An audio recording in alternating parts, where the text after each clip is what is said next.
Aaron says relax. It's Frankie Goes to Hollywood on our Sinclair 79.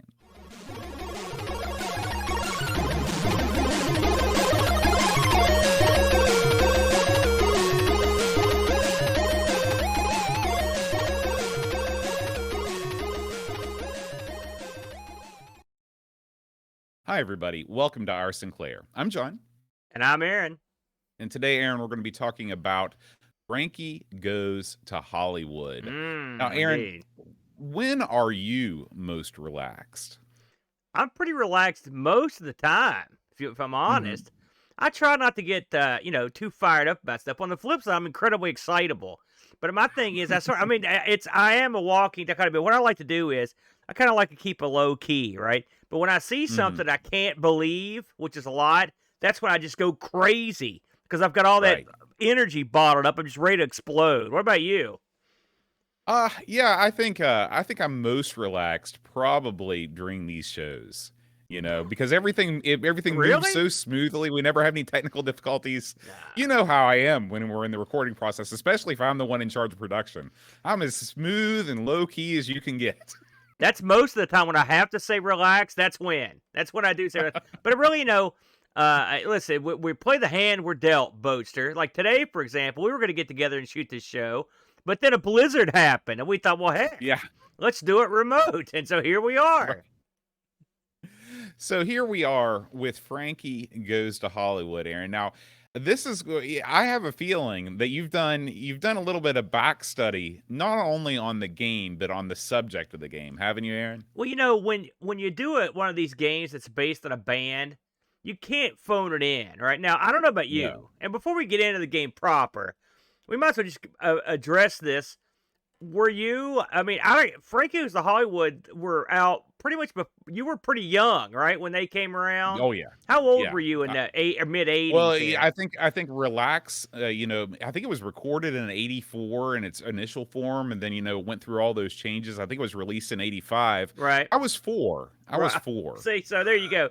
And I will say, if you look at the years that Frankie Goes to Hollywood was active as a band, and I mean the first go around, because much like every band, they all came back around, to have another run. Back for more cash. But their initial run they really only ran for 7 years in the 80s, from 80 to 87. And so even your good buddy A here, heck, in 1980, I was only 9. So that's a while back, But let's get into talking about the band before we actually talk about the band's game. So Frankie Goes to Hollywood, boat, they're out of Liverpool. Believe it or not. Yeah, who'd have thunk it, right? I mentioned that they were really around from 80 to 87. And a lot of this I'm quoting from a couple music sites and from Wiki. Wiki cites them as a English synth pop band. It's your favorite, isn't it, Bode? This is, and we're going to talk about this as we get into more of the history, because I'm going to be interjecting, because I've also done some back channel research. Very good. On Frankie. Would I call them a synth pop band? Maybe, but they sort of were one of these bands that were sort of on the cusp of something new, as we'll talk about. Sort of like synth pop. Okay, let's go. Sort of like, listen, I put these guys, and now these guys, when I say this, I realize there's a huge gap here. But I put these guys in that area of, like, say, the Pet Shop Boys.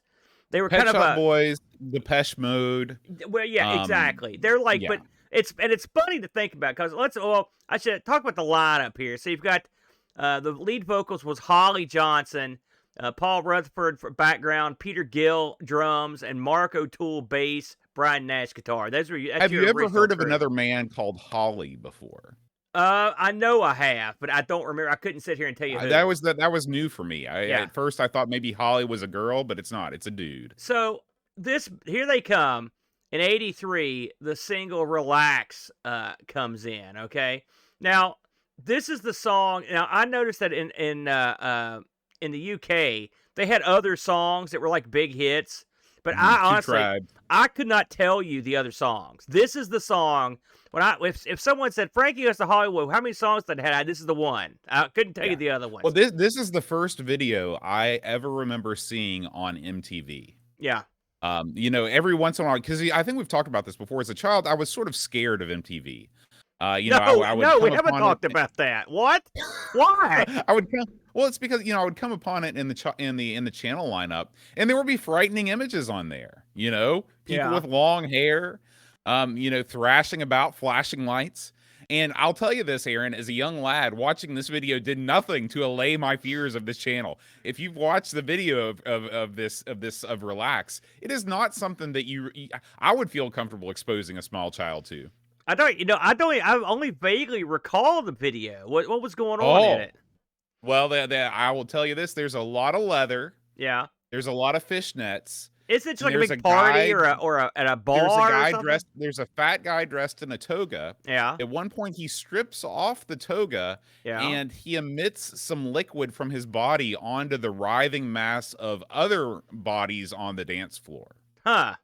He did some. He did some G.G. Allen action there. Listen, I will say this: as a sort of a hefty fellow, there's nothing better than wearing the toga around. Well, it is sort of a freeing garment. It is, absolutely. The Brent's been known to don a toga as well.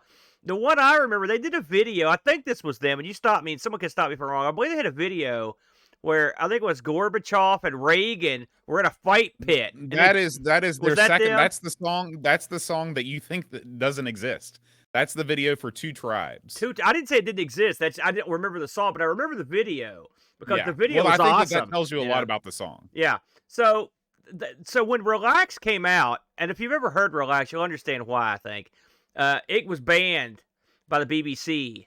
While it was number 6. One of the last songs to be banned, one of the last high-profile songs to be banned by the BBC. Now, it has some lyrics that I would say are, even today would be, I don't know, today now people just openly say whatever they want in a song, but you wouldn't hear, Today they're incredibly tame. But at the time, they were very direct. I would say suggestive. And of course, at the time, they were like, it's totally not about getting it on. Yeah. And then when they released their album, in the liner notes, they were like, yeah, it's totally about getting it on. You mean like making a whoopee? That's what, whenever you see getting it on, that's what I think of as the old thing from the 70s. So what in this song for Relax, that spawned these T-shirts. All right, let's get into this boat. These Frankie Says Relax T-shirts. Now, again, Frankie Goes to Hollywood, that song was a big hit, even here. Okay, but those T-shirts really were everywhere. I remember seeing them at school. Now, were they? Because this is something that I did not see because I was so young. Yeah. So when you were bebopping around Hurricane Middle School, you saw these shirts. Absolutely. Absolutely. Yes. And you know what it reminded me of? Remember the shirts that the Wham guys wore? I'm trying to get the big famous shirt. You know what I'm talking about. When Wham was around. I mean, I know who Wham is. I didn't know they had apparel. Oh, yeah. When Wham was around, they had a white T-shirt with lettering on it, too. I'm trying to think what it said. But it's another one. Do you think that they got that idea from Frankie? Probably, if you want the truth. It's a good angle. Why not sell a few shirts on top of everything else? So, as Bo mentioned, they had a couple other songs. 83 through 85 were their big years. In 1985, Relax won the Brit Award for the Best British Single.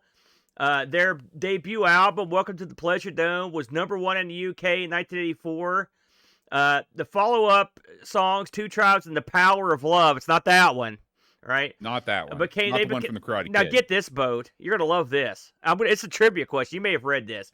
They became the second act in history of UK charts to reach #1 with their first 3 singles. Now, the other act was also from Liverpool. Okay, did you read this? Do you know who they are? Well, of course, it's the Fab Four. No, it's not. It's not. No, it's Jerry and the Pacemakers in the 60s. Really? Yeah. Holy cow! I knew I'd get you on that, Bo. I couldn't believe that. That record was unbeaten until another wacky act came around. The Spice Girls beat it with 6 straight number Were ones. they also from Liverpool? No, they were from all over the place. They won the Brit Award for the Breakthrough Act in '85. They received a Grammy Award and an MTV Video Award nomination for Best New Artist. Right? They got all court. I mean, I'm not gonna get. There's a laundry list of awards. I'll tell you some interesting things about Relax. Relax was recorded originally. There was a demo tape of Relax that found its way into record producer Trevor Horn's hands. Trevor Horn, famous from the Buggles, Video Killed the Radio Star. I love but that. before I that, love that. he was famous for ruining Yes. He took Yes from being a great band into a band that sounded like every other band from the 80s.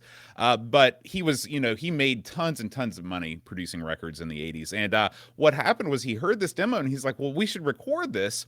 He gets them in the studio, and it turns out that they'd had personnel changes. Their guitarist had left, and the guy that was playing guitar couldn't play guitar.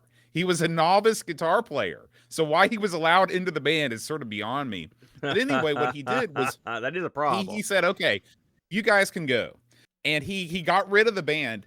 He produced, this was the first all digital single ever released, where there were, no quote unquote real instruments were played. Everything was generated electronically. None of the band members, apart from the lead singer, actually perform on the record. So we're entering the brave new world of, musicians who are not really musicians, getting into the act and producing one of the biggest singles of all time. And of course, this is the dawn of the Euro dance trash movement that I'm such a fan of. So in a way, this sort of, cultural Anglophile that I am, there are some things that we can look at the UK and sort of shake our heads at being first in line at the slaughterhouse. And that's when they introduced, EDM to the world through songs like Relax. Very good. Now, what happens? You've got this happens a lot. You've got a huge debut album, Bode. It's huge. It's huge, brother. You put your heart and soul into that sucker, right? You get all this wad. You get all this notoriety. There's awards. You got chicks dripping all over your guys, whatever you're after. And then it's time to produce that second album, right? Yeah. And so you used up a lot of your good stuff, Bode, on that first one. Plus, the band changed, all the crazy stuff you mentioned is going on. You got tons of money, so the drive may not necessarily be there like it was at first. And so it was time to produce the second album. And in August of '86, the new single "Rage Hard" came out. Is this from a guy that said "relax"? Not what you Rage Hard. It hit number 4 in the UK, and then the album was released in '86. It hit number 5, and then it was pretty much a nosedive city after that. And it's hard to really blame Frankie or any band. Some bands, you're lucky if you get a breakthrough song, and if that single produces an album that's generally well regarded. If you've got one good album in you, that's one more than 99% of the population have. Yeah. So and plus it's a crapshoot, isn't it? A lot of times, right? Right, it is. I mean, timing has so much to do with everything. You never know how the tastes had moved on in the 2 years since the first one or whatever. So, right. I never blame a band for going into the sophomore slump. Nah, you can't. It's sort of a miracle when you have a group like the Beatles that's able to consistently make great records for 7 or 8 or 9 years. So, or get better. That's what the real astounding thing is. Yeah. You feel bad for Frankie, and you hope that they were able to sort of collect on their monetary rewards through that first record and sort of cruise on through the rest of the 80s and 90s, all the way up until the reunion tour, in which case they refill the coffers. Well, I will say, and I'm not gonna get deep into this, but what always happens, right? Infighting, people want solo albums, people fight over the name of the band, the materials, the whole 9 yards. It all happened to poor Frankie and his boys. And they pretty much nosedove in about '87. Then they came back for sort of some ill-advised tours, 2007 or something like that. They tried to get back together, and there was things over the name. It was a disaster. And so that was that. So Frankie Goes to Hollywood's one of those bands who was just a flash. They came out of nowhere. They took the world by storm, and then they just as quickly they went away.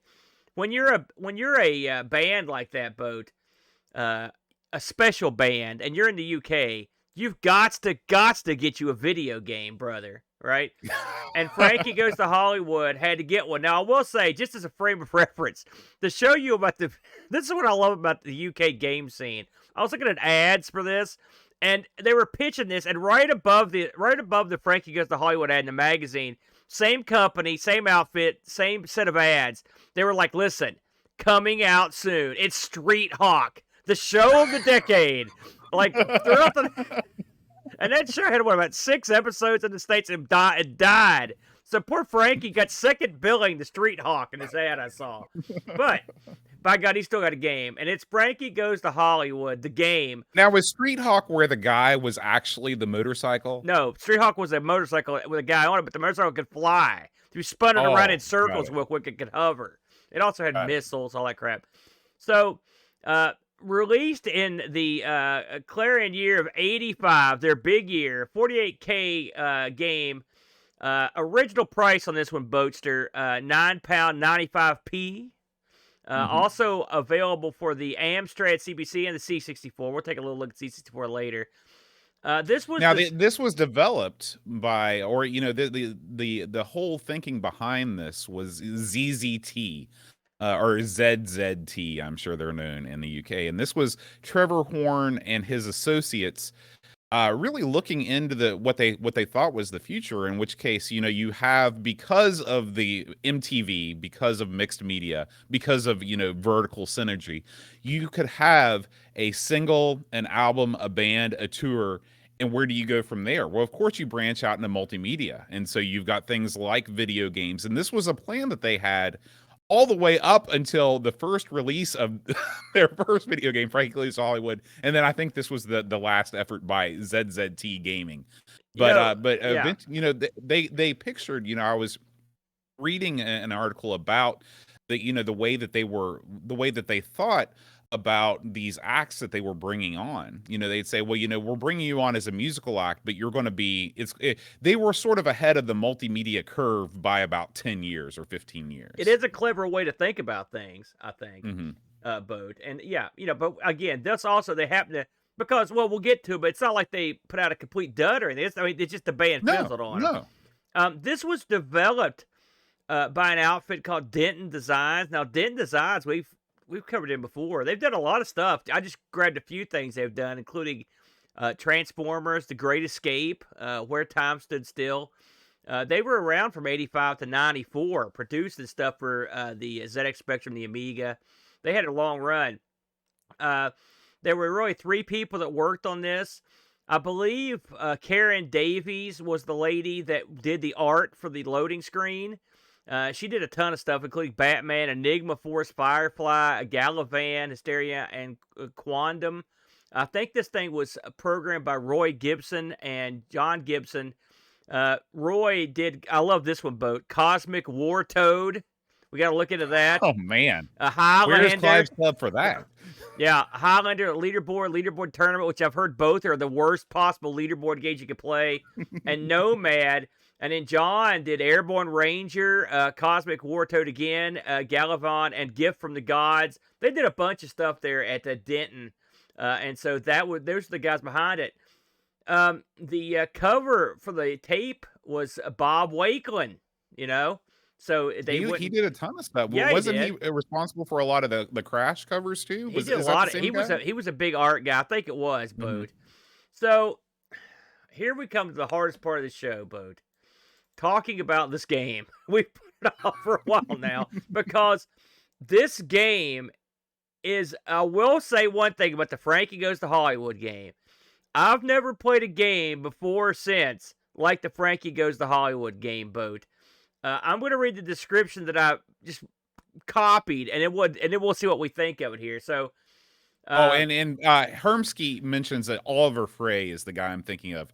They did all the Crash covers. Sorry about that. I think Bob Waken did like album covers, actually, if I'm not mistaken.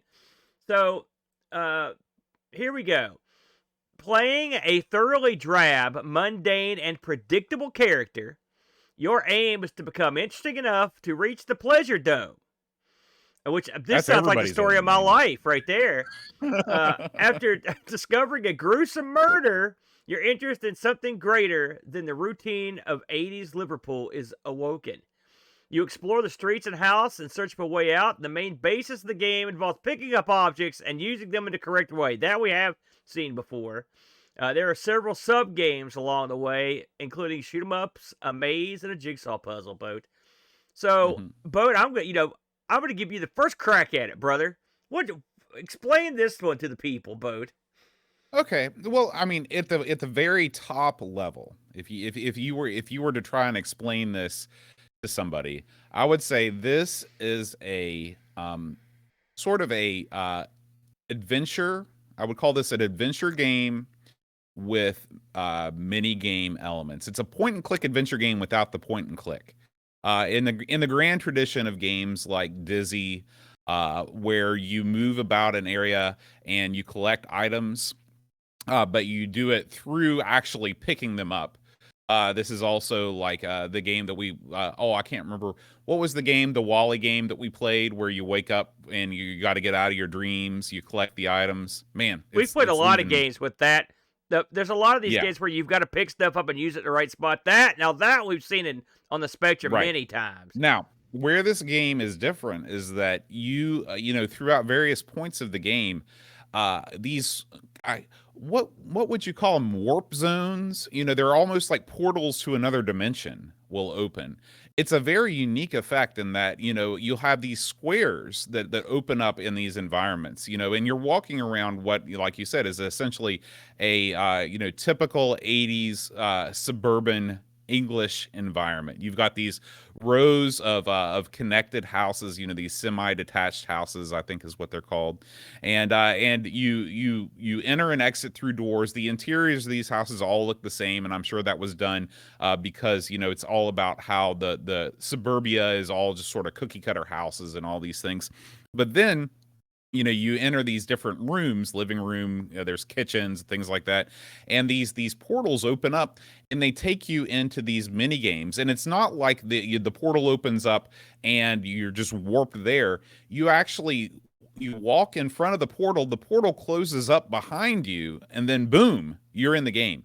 That's cool. That's a really, Yeah. really cool effect, because Yeah, it I does agree. seem like you're in Alice in Wonderland and you're going through the Looking Glass. Yeah, I agree with that. So now, what you do from there is that you either complete the mini game, or what I did a lot of the time was shut off the game in frustration because I couldn't figure out how to complete the mini game or how to exit the mini game. And then you start over and you keep on doing it. And and throughout the game you collect items, you collect different sorts of well, there's items, and then there's also I guess, are they called like pills? Are they all pills, like pleasure pill, Well, power pill? see you may not even know this, and I wouldn't have known it if I hadn't read some stuff and watched stuff. There's four on the screen at all times. There are 4 different like bars, like on a bar chart. Yeah. So you've got 4. To picture the screen, if you're listening to the audio version of this, you've got the main screen, which takes up the 2/3 of the screen, and then the right third vertically separated out. This is one of the rare games with a vertically oriented HUD instead of a horizontally one. You've got 4 bars, and it looks like a I don't know, like the reload button on a web browser. You've got a prophylactic, a heart, and a cross. It means it's love. I think it's health. It's faith. There's another, and I'm trying to think what the other 2 are. Like one's love and one's like sexuality, basically. I think so, something like that, lust or something like that. And what you're trying to do is you have to get these gauges to certain heights before you can advance to certain points in the game. Okay, and so you will collect stuff and solve puzzles and or do certain things, and when you do them, they will affect those certain bars, because you've got to get these things to a certain height before you can get into the game. Now, I will tell you, I didn't get them very far, but I did make some progress. It's funny, as you go through this game, whenever you do something good or bad, you'll get a message that says you're something % human, right? And A real person. a real person. That's right. And I got up to like 27% real person, which I was pretty happy with that. I don't know how far you got. I feel like that echoes my way in real life, you know. Yeah. Well, there you go. This game, it's hard to explain. Okay, it's hard to play. Let's boil it down. The graphics on this are pretty good. You do get a good swath of like rooms and stuff.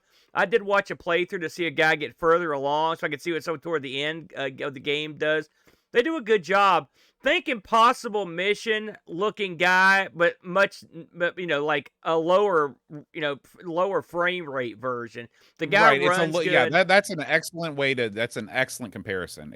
Think Impossible Mission, but you have a much wider variety of environments Yeah. that you're tooling around in.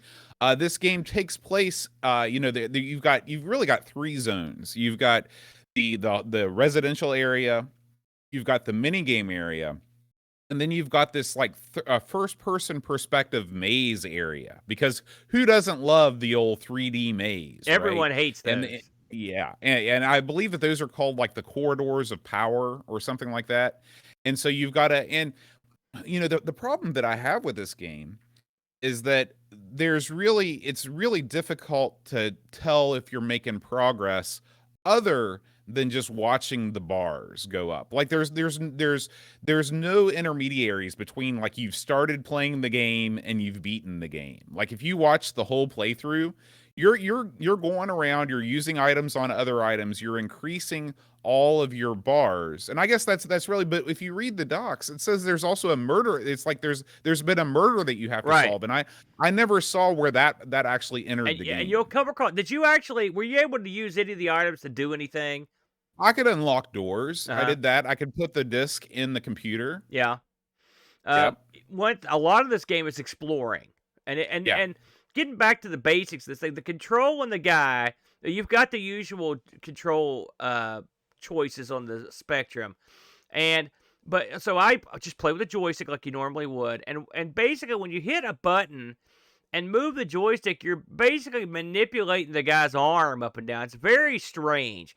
But I understand that they wanted to make it, they didn't want it to be a point and click game.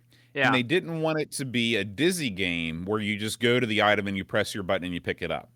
What they should have done was one of those two things. Right, yeah, I was going to say, because both those are better. But you explore a lot as you go to the house. Like, for example, if you come to like any sort of chest of drawers or a kitchen drawers or anything, you can open up and it'll show you what's in there. Sometimes you'll find I found all kinds of stuff, floppy disks and rings and pills and stuff like the keys, and you'll go through and find this stuff and you can grab it and then you can use it sometimes. Like, for example, some stuff you can use whenever you want, like pills. Some stuff are situational, and if you use them all, you're boned. Okay, right. Or you have to go back and sometimes they'll respawn. But I think there are a few things that have a limit because I'd find them over and over, and I'd wager it was like that in case you screwed up and used one accidentally. Right. Well, I do think this is a game. First of all, I think we've mentioned this before, but this is totally unlike any other video game I've ever played. Yeah. I mean, I can't think of another game that's like this. And I like the fact there are a couple things that I really like. One, I think it's impossible to die. I never reached game over playing Frankie Goes to Hollywood. 2, the items do respawn. Like if you screw up and you drop something, it's gone forever, but you can go back and you can get it again. Did you find a reason why you wouldn't want to take all the pills immediately all the time? Well, yes. For example, I'll tell you. I'll give you an example of why. So some of the pills will increase your heart, for example, or your faith. If you I want in the kitchen to the far left, there's a door. You can unlock that door and go in. And when you go in there, you're in this thing called the war room. Okay. Now that sounds cooler than it is. The word war. This is the strangest. Did you go in that room at all? This is the room that says war, right? That's right. And then, so what happens in the war room is stuff shoots out of the word war, which that doesn't sound too bad. But in between that, there's all kinds of insane windows popping up left and right, showing you all kinds of stuff.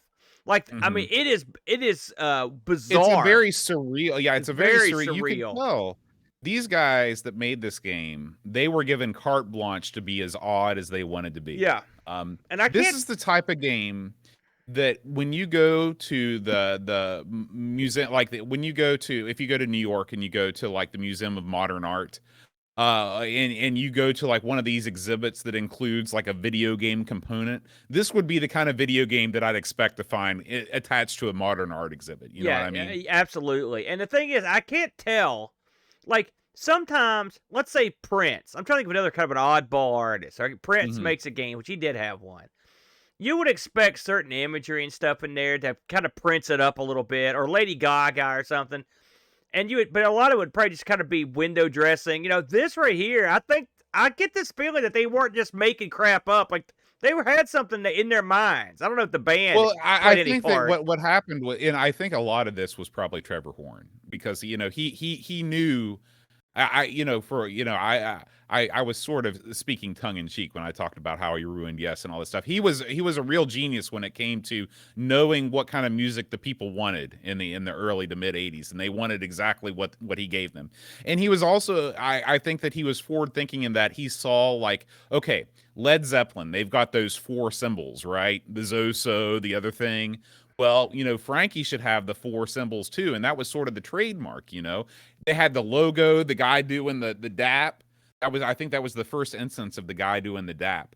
And then then you had the four symbols. So you're right. This isn't like like you're doing a side-scrolling platformer and there's like the Prince like logo. Right. This is deeper than that. And I also don't think this is some kind of David Lynch baloney where some goof Well, I just think comes it's a along. little bit of that. No, I don't. Well, I mean, I think they had a goal in mind. Now it is Lynchian. Don't get me wrong.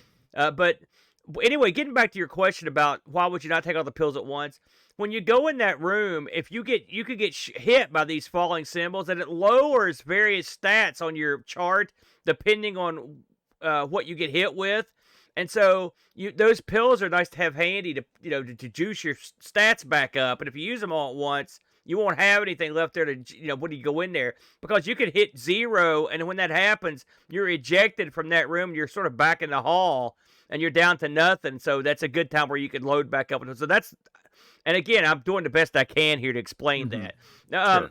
Something else you got to get used to in this. There's really two things: the inventory and the way you actually go in and out of doors. This took me a little while to get used to. I was actually playing this on Discord last night while I was talking to fellas, and I'd played it a little bit before that. I'd played earlier in the week, but I was like cussing and cussing. They were like, "What's wrong with you?" I'm like, "I can't get in the door," because there's a special, and once you learn it, you're okay. But there's a special sort of a tap.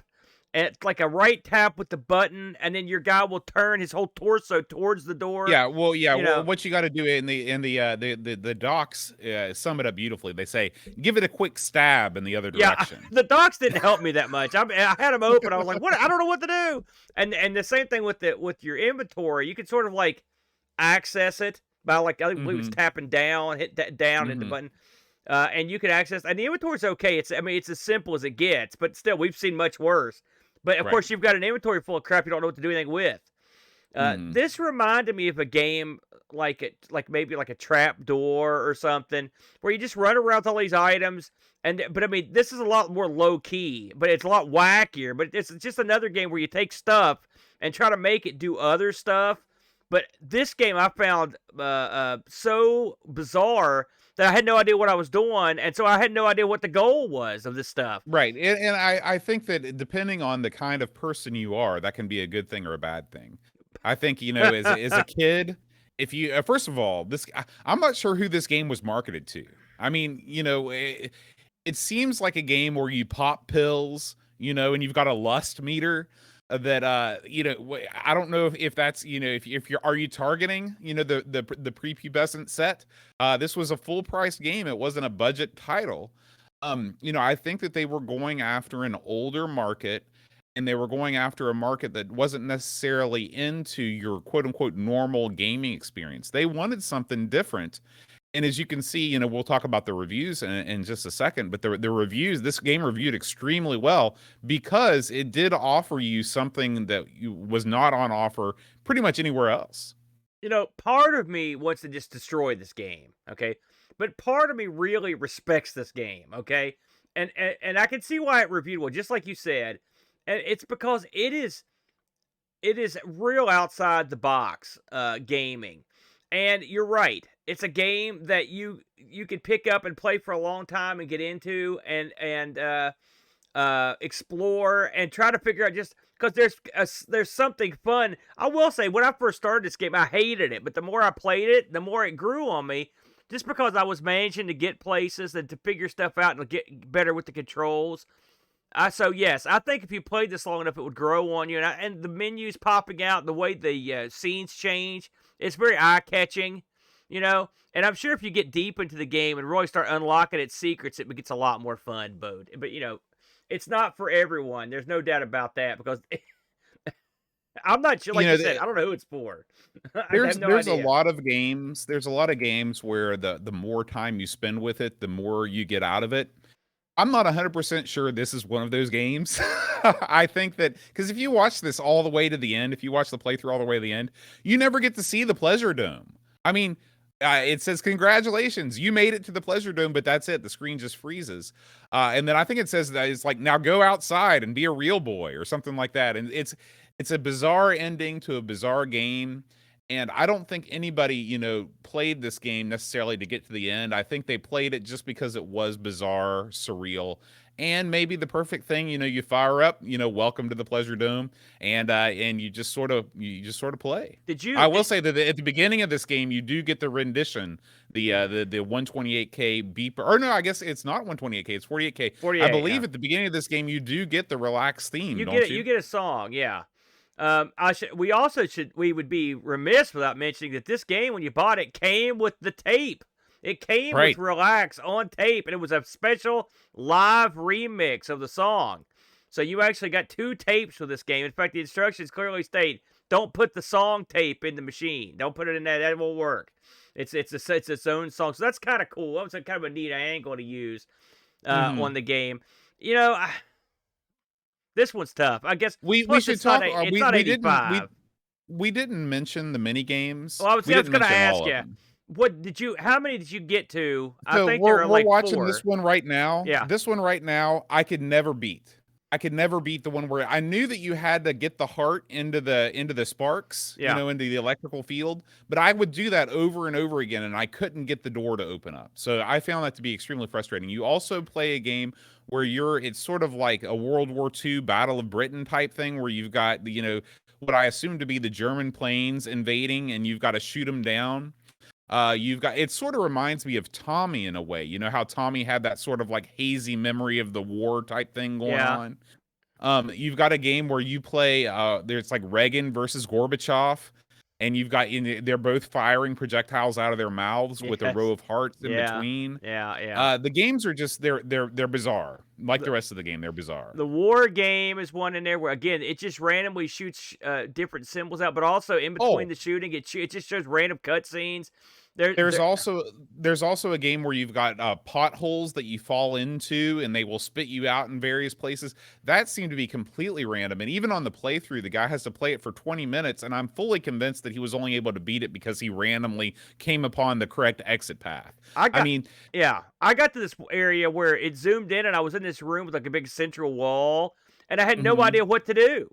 I was complete, and I didn't know how to just leave the room. I was like, "What is this?" I also got to an area where I would take a step, and it would open this window up that had a game in it, but I couldn't play the game, so I don't know what was going on there. It's weird. Did we mention that? But I'll tell you something. Some people loved it, and let's get into that, Boat. All right. The reviews on this game were there were a ton, but the ones that were there were glowing. Crash gave this a 94%, Boat.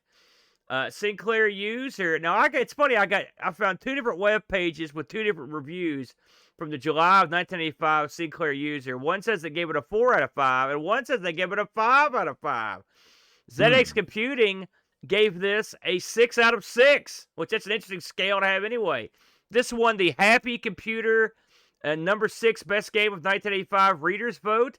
The Computer Game Award second place for Game of the Year of 85. It got a Crash Smash and a Sinclair User Classic vote. Did we get any Discord action on this? Oh, yeah. We're going to lead things off with Batman, Aaron. Batman liked this one. He says, I remember getting this on the fabulous Ocean compilation, The Magnificent Seven. I actually have that. And finding it completely weird and at the same time utterly compelling. Yes. Solve a murder, shoot at Margaret Thatcher on a target range, stop German bombers from bombing Liverpool during the Blitz, Collect pills that reduce your pain, disappear down a sea of holes, the weirdness never lets up. It remains one of the oddest but most original titles I've ever played. 34 years on, it's hard to make head or tail of, but that's why I love it. Yeah. 10 out of 10. Wow. He did love Yeah. it. Jed Byrne writes, I'm playing this game for the first time and it fascinates me. This was the game written by Imagine's Bandersnatch team at Denton Designs. Remember Bandersnatch, Aaron? Oh, You just talked yes. about that a couple weeks ago on Yeah. ARG. And the ambition of that mega game has carried over. The big problem, of course, was memory. How do you fit it all into just 48K? The answer is to just use a couple screens that only differ in little details, like the color of the front door, and it works. The game is about escaping the mundanity of the suburbs with their endless rows of identical mass-produced homes, so it's thematically true. So is the way that people escaped back in the 80s. So everybody was on drugs. You don't physically leave. Instead, you go around popping pills and then disappearing into strange, abstract spaces. Clearly a metaphor for the vivid imagination of the young. I'm not sure why there's a murder mystery. I guess the team had been watching Crime Watch on the BBC. A fascinating piece of 8-bit archaeology, but too repetitive without nostalgia goggles. 7 out of 10. Jocko6502 writes, I've always been aware of this game, but never sat down and actually played it. Takes a little while to get into, and for the first 20, it's pretty much what the heck is going on here. However, after a while, it starts to take shape, and I started making my way around the game. This could have been a pretty good game on the Specky, but sadly, the minigames are quite random and not exactly easy to play. It's not quite up there with the Mel Croucher style of weird games, but it's certainly in that ballpark. But the hour or so I spent playing it left me intrigued enough to want to go back to it in the future. Not terrible, not awesome. 6 out of 10. Z9K9 writes, my favorite kind of story in games is that which involves your own story or journey of discovery. This game kept me guessing and puzzling in fascination at how well it fit together right to the end. The challenge of the arcade action eventually wears off, and the checklist of systematic actions required to win the game is slightly too vague to reasonably complete without external help, but they are varied. With its bracing pop art style and real-world symbolism, the game constantly gestures towards bigger things beyond the sum of its parts, as they say. I was immersed for a couple days, unfurling the Narnia, Aaron, of unexpected wonders behind every nondescript looking door and object, and I loved it. Boy, when does I haven't show unfurled the start? Narnia in My a while. God, Yeah. Jigglebox, finally, our final review, Frankie writes, I have spent some time with this and watched a walkthrough online. It oozes quality and is clearly very well programmed. Unfortunately, it's really not for me now and probably wouldn't have been back in the day either. I can imagine it being quite rewarding if you invest the time, so if you like mapping and logging clues, then give it a go. If not, you may come away disappointed. That's it, Aaron. Those are the Discord reviews for Frankie Goes to Hollywood. You know, we mentioned both that this came out in a couple systems, and so I thought it'd be fun to have a quick look over here at the C64 version side by side with the ZX. I think the C64 version of this is more renowned than the version for the ZX, and I will say there's a quality uptick in terms of the visuals on there, and I did hear the audio is really good too. But I mean, it looks like it looks like the same basic bear. More or less the same game, just with a graphical upgrade. Yeah. Looks like it moves a little bit quicker. Yeah. I do like the fact that they have named the rooms. There are the mini game rooms. That's always something that I enjoy. But it looks like, if you can only play one, maybe go with the C64 version in this case. But the ZX Spectrum version, of course, charming in its own way. And I will say I've not tried the Amstrad versions. That might be one to explore. Lastly, both to take it to the house here, I looked this up on the old eBay. There were 3 of these that had sold recently, 3 or 4. They were all over the map, everywhere, everything from $3 up to $27 and $39. This came in one of those patented like tape boxes. You've got a couple of those because this had 2 tapes in it, So it's an actual box. As far as I could see, it was just one of the bigger boxes for tapes. There were a couple selling right now, but they were fishing for $53 or $27 US. If you're interested, this would not be the worst thing to pick up, if for any other reason, because you're getting Frankie's live remix of Relax. Pretty cool, Yeah, folks. yeah, and this is, I'm sure, one of these games that appeals to the non-gamer set, because I'm sure there's tons of Frankie fans out there that want to have every bit of merchandise that they can with their mugs on it. So You might be yeah, right, yeah, buddy. I don't think $50 is too bad for the complete package. Mm. Um, Now, Aaron, before we leave, I do want to thank all of the fine folks that make Clive's Club possible. First of all, we want to thank our Clive's Club members. This is Richard Goulstone, Paul Harrington, McChessers, Jed Byrne, Justin Tenpot Gamer, and Orkmeal. They are the members of our Patreon community that actually suggest and nominate and vote on the games that we play every week.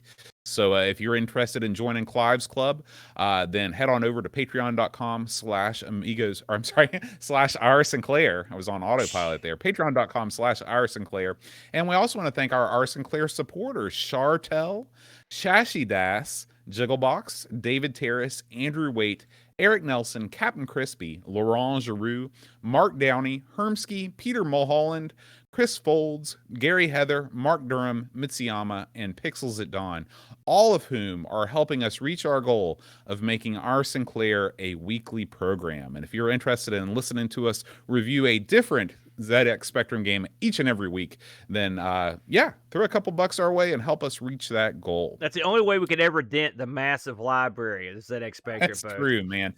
You know, I did the official count on New Year's Day. Yeah. One of my New Year's resolutions was to catalog each and every ZX Spectrum game in my collection, each and every cassette that we've received over the years, Aaron. And at last count, of course, through the Amigos Secret Santa, I actually got a bunch more from Marushi. So right now, our collection right now is standing at 238 cassettes, Aaron. Those are our original cassettes. Outstanding. Yeah. Well done. The biggest private collection in this part of West Virginia, certainly. Yes, absolutely. Absolutely. So next time, Aaron, on the next episode of Our Sinclair, we're going to be taking a look at Gregory Loses His Clock. Boom. That's the whole name? The Boom's That's in there? the name of it. Okay. Gregory Loses His Clock. This was picked by Boss Man Paul Harrington and voted on by the members of Clive's Club. Yeah. All right, we'll do it, by God. That's right. We'll do it, and we will see you next time. But until then, rewind tape and press play.